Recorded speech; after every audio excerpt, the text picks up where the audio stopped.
Hello students, welcome back to physics with Shubham sir. आज हम लोग नया लेक्चर लेके आ गए हैं इस इलेक्ट्रोस्टैटिक्स सीरीज़ में जिसका नाम है इलेक्ट्रोस्टैटिक्स और इलेक्ट्रिक चार्जेस एंड फील्ड्स। पूरा चैप्टर का नाम है, तुमको पता है, इलेक्ट्रोस्टैटिक्स एचएससी के लिए और ये electric charges and fields NCERT के लिए नाम है। ठीक है, इसमें आज हम लोग नया लेक्चर लेके आ गए हैं। इसके पहले हम लोग ने 4 लेक्चर अपलोड कर दिया है यूट्यूब चैनल पे, जिसका लिंक तुमको डिस्क्रिप्शन बॉक्स में मिल जाएगा 01 से लेके 04 तक, या डायरेक्टली तुम सर्च कर सकते हो इलेक्ट्रिक चार्जेस एंड फील्ड 01, आगे ऐड कर देना फिजिक्स विद शुभम सर, तो तुमको मिल जाएगा। ठीक है, अभी मैं इतना फेमस नहीं हूँ तो मोस्टली शायद ना मिले, तो इट्स बेटर कि तुम यहाँ डिस्क्रिप्शन बॉक्स से ही जाओ। ठीक है, चलो आज अपने को चैप्टर में क्या करना है, आज हम लोग एक छोटा सा टॉपिक करेंगे और लेक्चर भी छोटा ही होगा। तो जो टॉपिक आज हमको कवर करना है that is electric flux.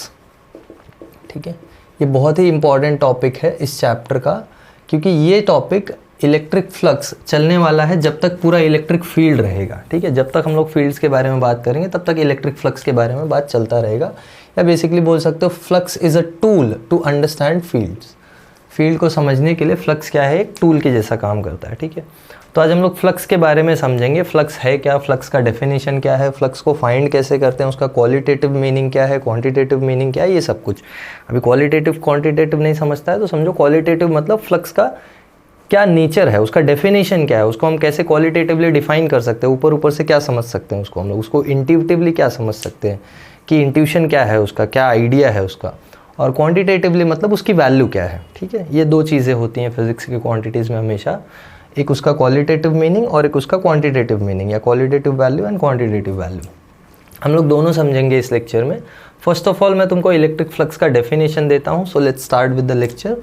Definition क्या होता है इलेक्ट्रिक फ्लक्स का, देखो ये स्ट्रेट फॉरवर्ड रिलेटेड है इलेक्ट्रिक फील्ड लाइन से।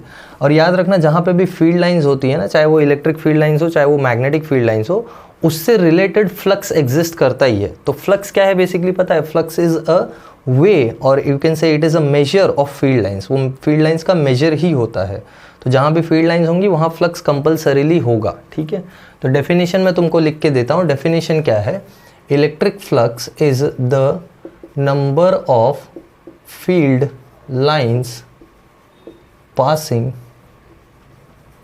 Perpendicular to a given area. Simple definition है, मतलब किसी गिवन एरिया के परपेंडिकुलर कितनी फील्ड लाइंस पास कर रही हैं, वो जो नंबर है that is defined as flux. ये इसका आइडिया है, दैट नंबर इज और the number of field lines और the number of electric field lines passing perpendicular to the given area. एक एग्जांपल लेके करते हैं, समझ में आएगा। जैसे ये मेरे पास एक इलेक्ट्रिक फील्ड है। ठीक है, ये कैसी इलेक्ट्रिक फील्ड है तुमको समझ में आ रहा होगा, ये एक यूनिफॉर्म इलेक्ट्रिक फील्ड है क्योंकि लाइंस पैरेलल और इक्विडिस्टेंट है। ठीक है, यहाँ मैं एक एरिया वेक्टर यहाँ पे एक मैं एरिया ड्रॉ करता हूँ। देखो सपोज ये वो एरिया है, इस एरिया से जितनी फील्ड लाइंस परपेंडिकुलर पास करेंगी वो फ्लक्स का नंबर हो जाएगा। तो यहाँ दिखाई पड़ रहा है ये वो एरिया है, इमेजिन कर पा रहे हो, ये एरिया है और ये फील्ड लाइंस ऐसे आ रही हैं लाइक दिस। तो ये एरिया और ये फील्ड लाइंस परपेंडिकुलर हुए ना, तो मतलब इस एरिया से 3 फील्ड लाइंस है जो परपेंडिकुलर पास हो रही हैं, तो फ्लक्स का नंबर आ गया 3। तो ये जो सिंबल है इसको बोलते हैं फ्लक्स, या इसको बोलते हैं नोटेशन फॉर फ्लक्स। इसको हम रीड करते हैं फाई से। So phi is equal to 3। Phi क्या है, सिंबल है यूज्ड फॉर फ्लक्स। यहाँ पे नंबर आ गया 3। अब थोड़ा इस नंबर को समझते हैं, ये नंबर कैसे कैसे चेंज हो सकता है, या इस फ्लक्स की वैल्यू कैसे कैसे चेंज हो सकती है। अभी तक समझ में आया ना, ये एरिया इसके परपेंडिकुलर में जितनी भी फील्ड लाइन जाएंगी वो मेरा फ्लक्स हो जाएगा, सिंपल। अब एक काम करते हैं, ये मेरा इलेक्ट्रिक फील्ड था। ठीक है, एक काम करते हैं, मैं इलेक्ट्रिक फील्ड को थोड़ा स्ट्रॉन्ग कर देता हूँ। स्ट्रॉन्ग मतलब समझता है, स्ट्रॉन्ग फील्ड लाइन से मीनिंग क्या होगा, स्ट्रॉन्ग फील्ड लाइन का मीनिंग होता है ज़्यादा फील्ड लाइन्स। ये मैंने इलेक्ट्रिक फील्ड लाइन्स के प्रॉपर्टीज़ में तुमको बताया है डिटेल में, सेकेंड प्रॉपर्टी आती है ये। जिसको इसको नहीं पता है वो लेक्चर जाके देख सकता है, इलेक्ट्रोस्टैटिक्स या electric charges and field 03, link यहाँ पे मैं लगा दूंगा, तो यहाँ से भी डायरेक्टली देख सकते हो।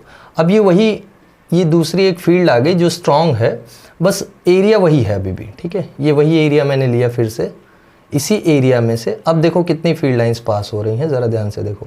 अब फील्ड लाइन ज़्यादा पास हो रही है ना, इसी एरिया में से अब ज़्यादा फील्ड लाइंस पास हो रही हैं, 1 2 3 4 5, ऑलमोस्ट 5 फील्ड लाइंस पास हो रही हैं, तो फ्लक्स का नंबर 5 हो गया।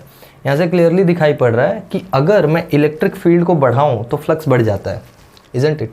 एरिया मैंने चेंज नहीं किया है, मतलब flux is directly proportional to electric field. ये समझ में आया सबको?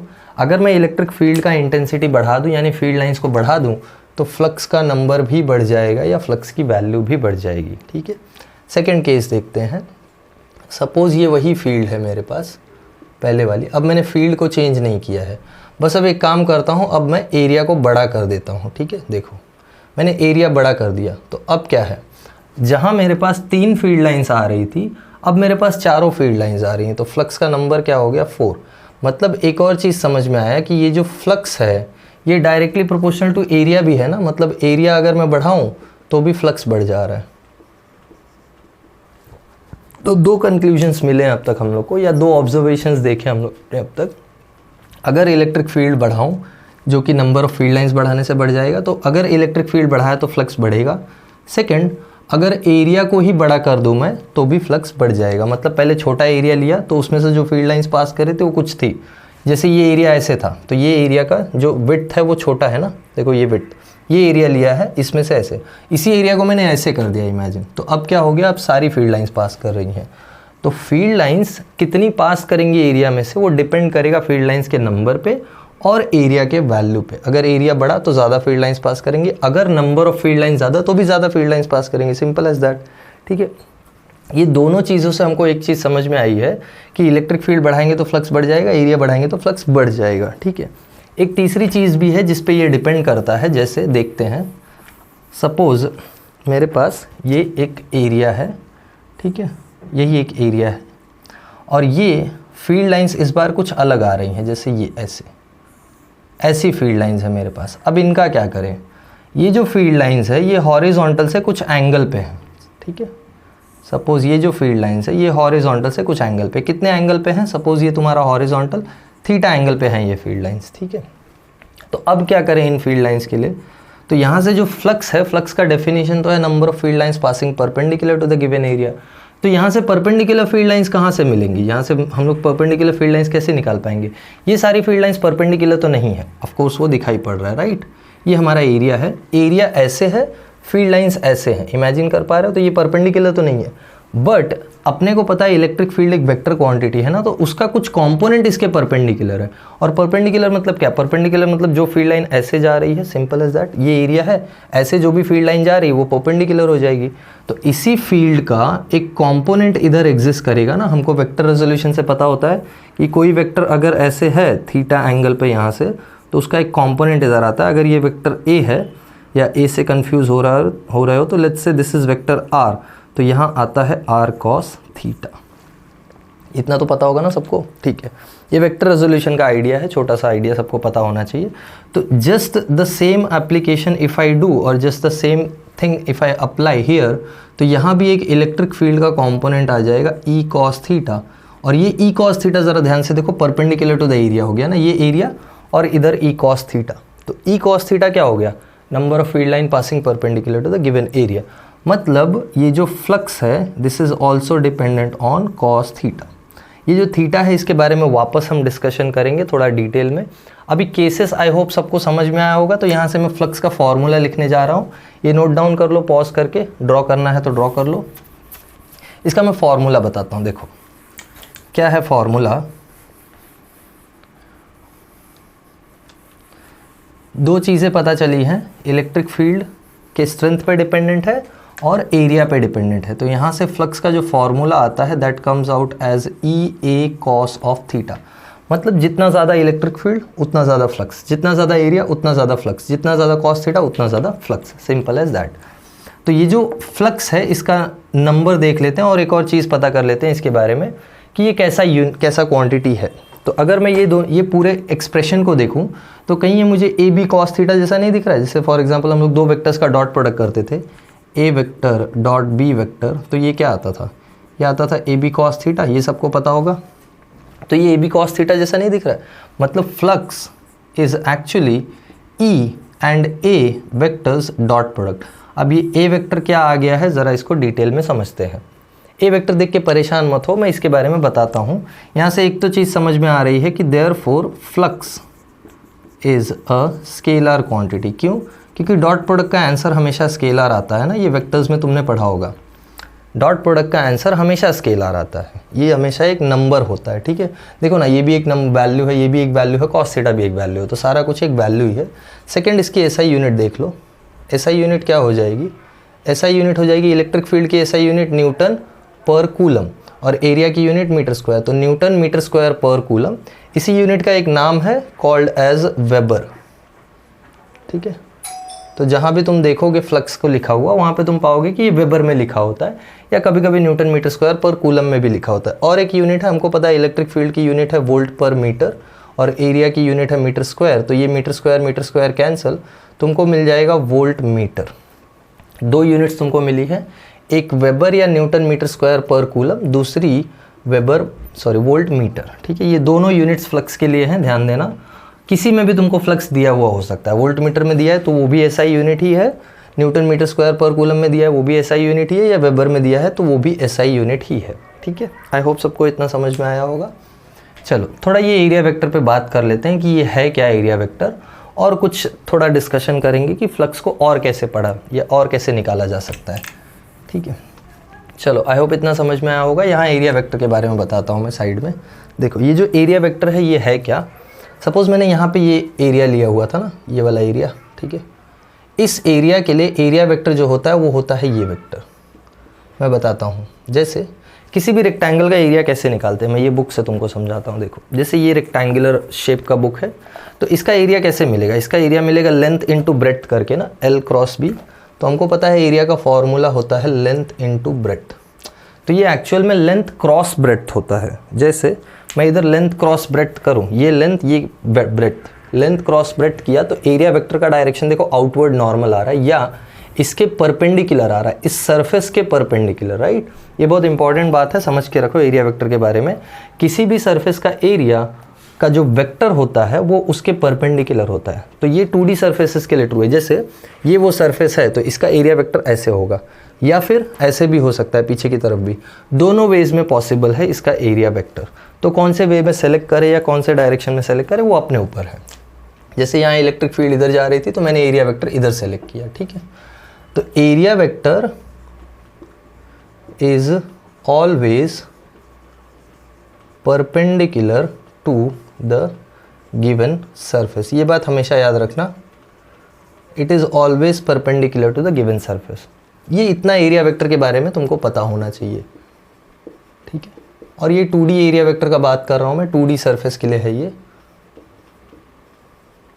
3D के बारे में भी बताता हूं मैं। 2D सरफेस के लिए समझ लो एरिया वेक्टर हमेशा उस सरफेस के परपेंडिकुलर होगा। तो वो वाला केस देखो जहाँ पे इलेक्ट्रिक फील्ड लाइन सारी ऐसी थी, है ना।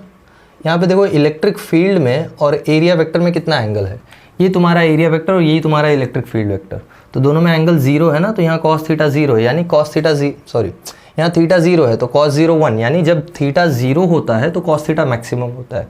अपने को ये भी तो पता है ना कि cos थीटा के केस में है, या थीटा जब उल्टा चलता है तो cos थीटा का वैल्यू बढ़ता है। मतलब जब थीटा 90 से 0 जाता है तो cos थीटा बढ़ता है, और 0 से 90 जाता है तो cos थीटा कम होता है, क्योंकि cos 90 0 हो जाता है, ठीक है। आई होप इतना सबको समझ में आया होगा। थोड़ा इसको और आगे कंटिन्यू करते हैं, ये सब आई होप सबने लिख लिया होगा। चलो इसको आगे और थोड़ा कंटिन्यू करते हैं और समझते हैं कि ये जो एरिया वेक्टर है ये क्या काम कर रहा है। जैसे यही केस देखो, ये एक मेरे पास एरिया हो गया, इसका ये एरिया वेक्टर हो गया, ठीक है।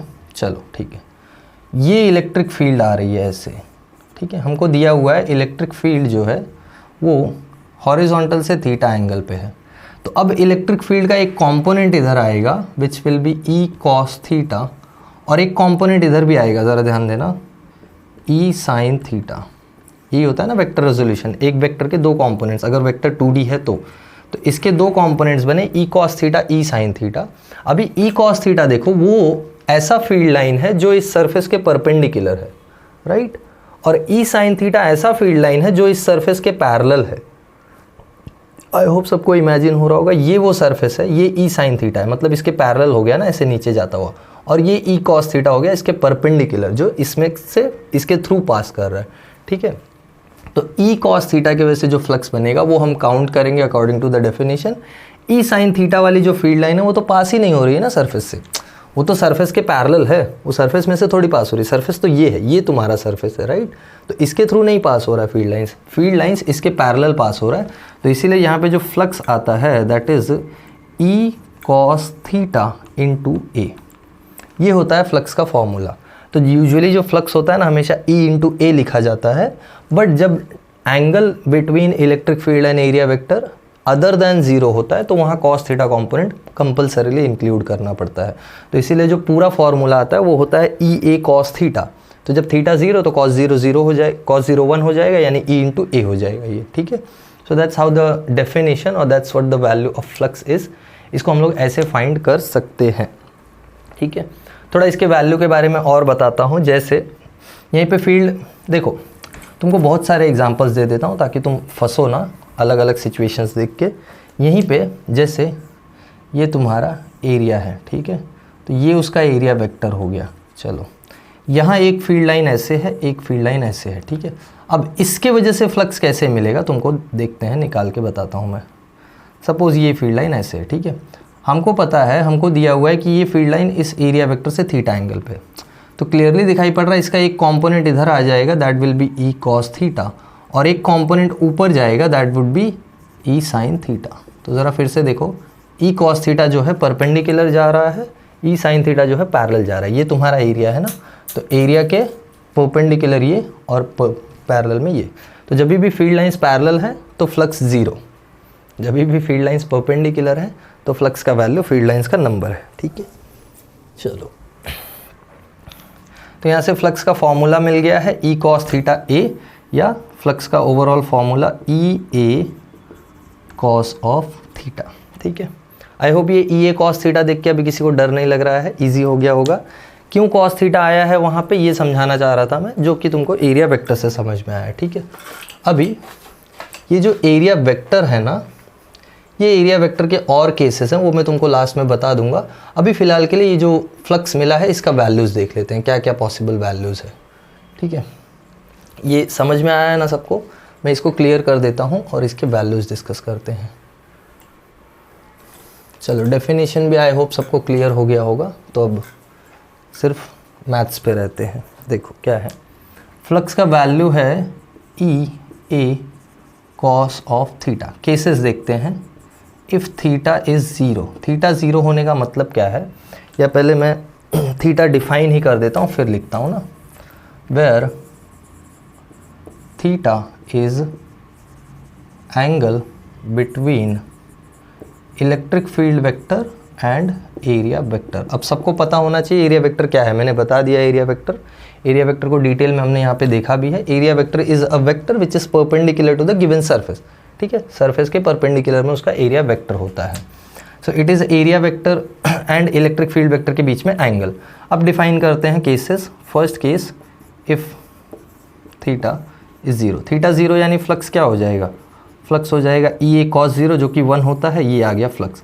और ये क्या है, मैक्सिमम फ्लक्स है। क्यों, क्योंकि कॉस की वैल्यू 0 पे मैक्सिमम हो जाती है। सेकेंड केस देखो, इफ़ थीटा इज़ 90, थीटा 90 होने का मतलब फ्लक्स क्या आ जाएगा, ई ए कॉस 90, यानी कॉस 90 कितना, 0, फ्लक्स 0। ये फ्लक्स की मिनिमम वैल्यू है, ठीक है। Third, if theta is 180 degree, theta 180 यानी फ्लक्स का value E A cos 180, cos 180 होता है -1 यानी माइनस ई ए। अब ये थोड़ा कंफ्यूजिंग है, कंफ्यूजिंग मतलब ये थोड़ा अलग लग रहा है। अब ये फ्लक्स की वैल्यू माइनस में आ गई है, मैंने इसको मिनिमम बोल दिया, तो इसको क्या बोलूँ, तो ये भी फ्लक्स की ही वैल्यू है बट इन ऑपोजिट डायरेक्शन। तो नेगेटिव साइन क्या इंडिकेट कर रहा है यहाँ पे, ध्यान देना, negative sign indicates the flux is maximum but in opposite direction. ये समझना है एग्जाम्पल, ज़रा देखो एक एग्जाम्पल देता हूँ मैं तुमको। जैसे ये वो एरिया था, ठीक है, और ये उसका एरिया वेक्टर था। अब अगर फील्ड लाइंस ऐसे हैं तो क्या, ये इलेक्ट्रिक फील्ड वेक्टर है और ये एरिया वेक्टर, एंगल कितना हो गया, एंगल 180 का हो गया ना। तो एंगल जब 180 का है तो यहाँ पे फ्लक्स, अभी भी फील्ड लाइंस तो परपेंडिकुलर ही है ना, ये देखो ये एरिया है, तो फील्ड लाइंस तो अभी भी परपेंडिकुलर टू एरिया है, मतलब फ्लक्स मिनिमम नहीं हुआ है, फ्लक्स अभी भी मैक्सिमम है, बस वो ऑपोजिट डायरेक्शन में है, मतलब जिस डायरेक्शन में अब तक हम लोग फ्लक्स मेजर कर रहे थे उसके ऑपोजिट में है। तो ऐसे केसेस में क्या करते हैं, जब ये सेपरेट एग्जाम्पल हो, जैसे ये एक अलग एग्जाम्पल है, ये किसी और केस में हमने कैलकुलेट किया, ये एक अलग एग्जाम्पल है, तो ये दोनों केस में हम एरिया वेक्टर का डायरेक्शन अकॉर्डिंगली चेंज कर लेते हैं, मतलब यहाँ पे एरिया वेक्टर हम ये वाला चूज़ कर लेंगे, ठीक है। बट किसी एक ही केस में तुमको बोला गया है कि पहले फील्ड लाइंस ऐसे जा रही थी तो फ्लक्स निकालो, बाद में फील्ड लाइंस को रिवर्स कर दिया तो फ्लक्स निकालो, तब तुम जो दोनों फ्लक्स का वैल्यू निकालोगे उसमें से एक पॉजिटिव एक नेगेटिव होगा, ठीक है। नेगेटिव इसलिए नहीं आ रहा है वैल्यू की फ्लक्स एक वेक्टर क्वांटिटी नहीं, फ्लक्स तो स्केलर क्वांटिटी, ये हमने देखा, बट नेगेटिव इसलिए आ रहा है कि फ्लक्स अब ऑपोजिट डायरेक्शन में चला गया है, ठीक है। ये एक इंपॉर्टेंट बात है, तो वो यहाँ से याद रखना। और ये 3 केसेस हैं फ्लक्स के जो बहुत इंपॉर्टेंट है, तुमको समझ में आ गया होगा आई होप फ्लक्स का क्वांटिटेटिव मीनिंग, मतलब इसकी वैल्यू कैसे कैसे निकाल सकते हैं, ठीक है। चलो थोड़ा एरिया वेक्टर के बारे में और बात करेंगे एक दो, फिर बाद में एक लास्ट में फ्लक्स का डिफरेंशियल फॉर्म भी देख लेते हैं, फिर ये लेक्चर हम लोग ख़त्म करेंगे। ओके, ये पॉज करके नोट डाउन करो सब लोग। ओके चलो थोड़ा एरिया वेक्टर के बारे में और एक दो चीज़ मतलब छोटी सी एक बात बता देता हूँ, फिर हम लोग इस फ्लक्स का और एक फार्मूला देख लेते हैं। डरो मत, इतने सारे फार्मूलाज देख के, सब एक ही फार्मूला से आ रहे हैं ना, ई ए कॉस थीटा याद रखोगे तो वही फार्मूला बार बार घूम घूम के वापस आ रहा है, ठीक है। अभी एरिया वेक्टर का बात करते हैं। जैसे कोई मेरे पास 3D सरफेस है, सपोज ये स्फीयर है, तो स्फीयर का एरिया वेक्टर कैसा दिखेगा, तो स्फीयर का एरिया वेक्टर याद रखना हमेशा आउटवर्ड नॉर्मल होता है। So for a 3D surface, not only sphere, कोई भी सरफेस ले लो, जैसे मेरे पास एक सिलेंडर आ गया इधर, ठीक है, ये एक सिलेंडर है, तो सिलेंडर का जो एरिया वेक्टर होगा वो हमेशा आउटवर्ड नॉर्मल होगा, हमेशा। आउटवर्ड नॉर्मल का मीनिंग क्या है, आउटवर्ड नॉर्मल का मीनिंग ये है कि ये कभी अंदर की तरफ नहीं जाएगा, unlike 2D surface. 2D surface में हमको पता है अगर ये सरफेस है तो एरिया वेक्टर इधर भी हो सकता है और इधर भी हो सकता है, ठीक है। ये 2D वेक्टर का स्पेशलिटी या 2D एरिया वेक्टर का स्पेशलिटी है। 3D में ये पॉसिबल नहीं है, 3D में हमेशा आउटवर्ड नॉर्मल होगा, ठीक है। So for a 3D surface area vector is always outward normal, ये याद रखना, ये आगे हेल्प करेगा जब हम चैप्टर का आगे वाला पार्ट करेंगे, ठीक है। It is always outward normal, very important thing for 3D surfaces, चाहे जहाँ पे भी, यहाँ एरिया वेक्टर देखोगे तो ये आउटवर्ड नॉर्मल, यहाँ area vector outward normal, normal मतलब समझता है ना, परपेंडिकुलर, ठीक है। तो हमेशा सरफेस के बाहर जाता हुआ होगा और परपेंडिकुलर होगा हमेशा, चाहे जहाँ पे भी एरिया वेक्टर निकालो, ठीक है। ऑलराइट, ओके चलो, आई होप ये सबको समझ में आ गया होगा। एक और फॉर्मूला देख लेते हैं फ्लक्स के लिए। जैसे अगर मेरे पास वेरिएबल फील्ड है, सो फॉर वेरिएबल फील्ड और वेरिएबल इलेक्ट्रिक फील्ड, अगर इलेक्ट्रिक फील्ड वेरिएबल है तो क्या करें। जैसे अब तक तो हम लोग यूनिफॉर्म इलेक्ट्रिक फील्ड देख रहे थे ना, field lines were equispaced and parallel, तो flux directly E A cos theta आ जाता था या ई डॉट डी ए आ जाता था। बट अगर इलेक्ट्रिक फील्ड वेरिएबल है तो क्या करेंगे, तो जैसे सपोज मेरे पास ये एक रीजन है और इसमें से वेरिएबल इलेक्ट्रिक फील्ड फ्लो कर रहा है या वेरिएबल इलेक्ट्रिक फील्ड है, तो मैं क्या करूँगा पता है, मैं पहले एक छोटे से एरिया के लिए इलेक्ट्रिक फ्लक्स कैलकुलेट करूँगा। सपोज ये वो एरिया है जो कि आउटवर्ड नॉर्मल होगा क्योंकि ये 3D सरफेस है, तो ये वो एरिया वेक्टर हो गया डी ए वेक्टर।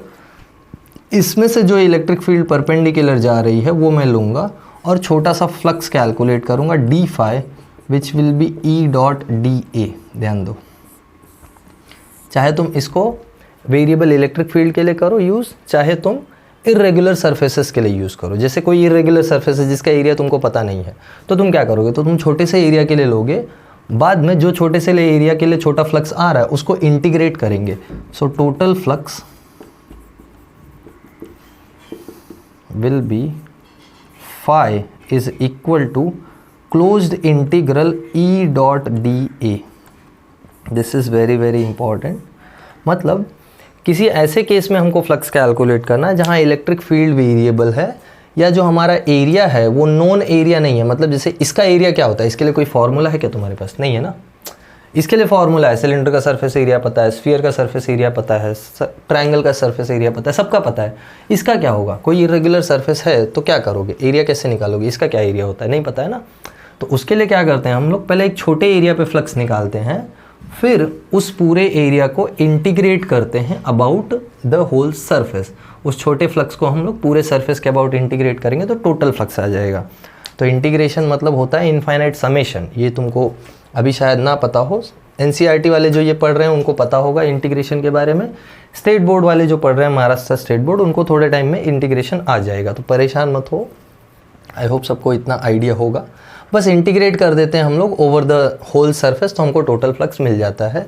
तो ये एक फॉर्मूला फ्लक्स का और ये एक फॉर्मूला फ्लक्स का बहुत इंपॉर्टेंट है, और ये तो आगे भी कंटिन्यू होने वाला है। यही तुमको आगे जाके गॉस लॉ के फॉर्म में दिखाई पड़ेगा, ठीक है।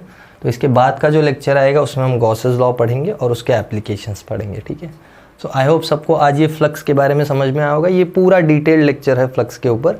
इसके अलावा और तुमको कुछ फ्लक्स पे मिलेगा नहीं। जो भी इसके अलावा हो सकता है वो क्वेश्चंस ही हो सकते हैं, मतलब न्यूमेरिकल्स ही हो सकते हैं। तो न्यूमेरिकल्स तो हम लोग अलग से एक वीडियो बनाएंगे सॉल्व करने के लिए।